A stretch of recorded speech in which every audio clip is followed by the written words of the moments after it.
Now listen, this day was already going really, really well. It now has taken a great turn, even for the better. Julia Hartley-Brewer, welcome. Hello, fancy Welcome. seeing you here. This looks weird to me. We're in the wrong place. We're in the wrong now. place. Yeah. I'm not used to this at all. Listen, fantastic to see you. We both this morning, I think, were filled with the joys of spring when I was sitting where you are, because it was a great feeling yesterday to know that we hadn't done anything wrong, that we were not in any way in the naughty corner, we shouldn't have been, and we're now back. Not only are we back, but we're better and bigger than ever now. Absolutely, yeah. It didn't really work very well, did it? It really didn't. YouTube censorship. I have to say, I've just actually been listening back to the offending video. Yes. Apparently, the video that apparently was politically censored for not towing. I'm not quite sure what line I'm supposed to tow.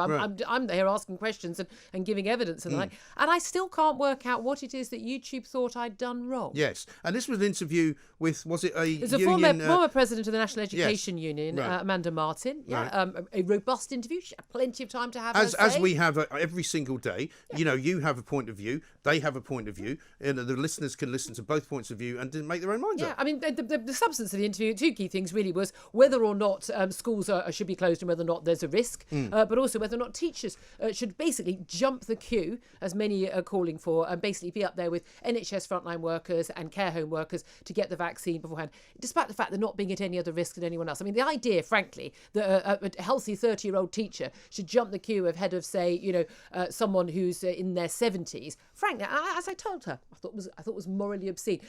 Genuinely, I've listened back to every single word twice. Yeah.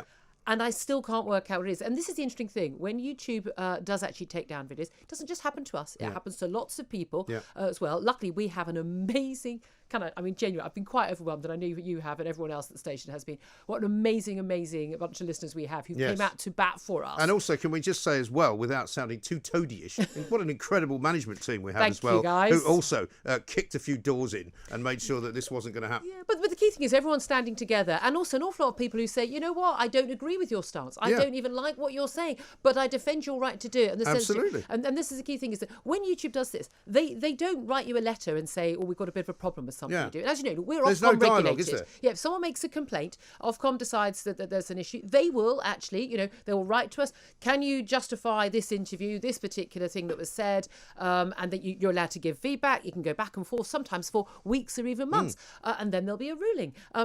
YouTube, no. We just woke up yesterday morning to discover that our YouTube page had been not taken down, banned. Yes. Completely and utterly just disappeared. Like no reason given, Chilean no notification. Dissident. You walked into a football stadium and that was the end of you. But let's have a listen as well to Michael Gove, because you spoke to him yesterday. And that's the other thing. We are a bona fide media outlet. We talk to government ministers. We talk to MPs all the time, politicians of all shades. Let's have a listen to your conversation about this with Michael Gove. Do you think people in a free democratic country should be allowed to debate government policy, should be allowed to question whether or not there should be lockdowns, whether that response is proportionate, and discuss the relative threats of different viruses? And do you think we should be allowed a free and full debate on that without censorship by, say, for instance, big tech?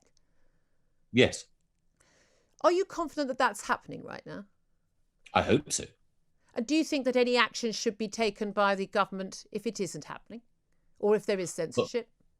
I don't believe in censorship, and we have a free and fair press, and we have commentators and interviewers of distinction who do criticise the government's position, from Lord Sumption, the former Supreme Court judge, to Peter Hitchens, the distinguished Mail on Sunday columnist, and others. And long may it remain so. And I respectfully disagree with them, but I think it's important that their voices are heard and that debate takes place. Do you think it's dangerous or that people have blood on their hands if they ask questions? No, I think it's absolutely right that people should ask questions. Michael Gove there speaking to Julia Hartley-Brewer. And Julia, we've now got 2 YouTube channels. If you go to our Twitter account, you can find, in my Twitter account as well, I've just retweeted the destination where you need to go. The second YouTube account, our highlights account, where you can see the video that they used to ban us, which bizarrely is still up. Because in fact, apparently it's fine. Yeah. But exactly. But again, no reason has ever been given why it's not. No. And that is the bizarre thing. And the key thing is, it doesn't matter whether you agree with something or disagree with something. I see stuff on BBC, on Sky, I hear, Radio 5 Live. I don't agree with a lot of what's said. That doesn't mean that I should have a right to ban it, to censor it. Freedom of speech is so fundamental to a democracy. At a time when we haven't had local elections last year. They may even be cancelled this year. When we have a Parliament today having a vote on legislation that came into force at midnight last night, for goodness sake. When we have government by decree, people are banned from protesting, even perfectly safely in the open air, many metres apart from each other. When we have no freedom to even see our family members, to open businesses, to leave our homes for work. No right for our children to go to school, for God's sake. For goodness sake, let us hold on to one fundamental freedom, the freedom of speech, the right to question, to debate. I don't want to live in China. I don't want to live in North Korea. I want to live in a country where we get to question what is going on, question policy, question the expert, question the government ministers.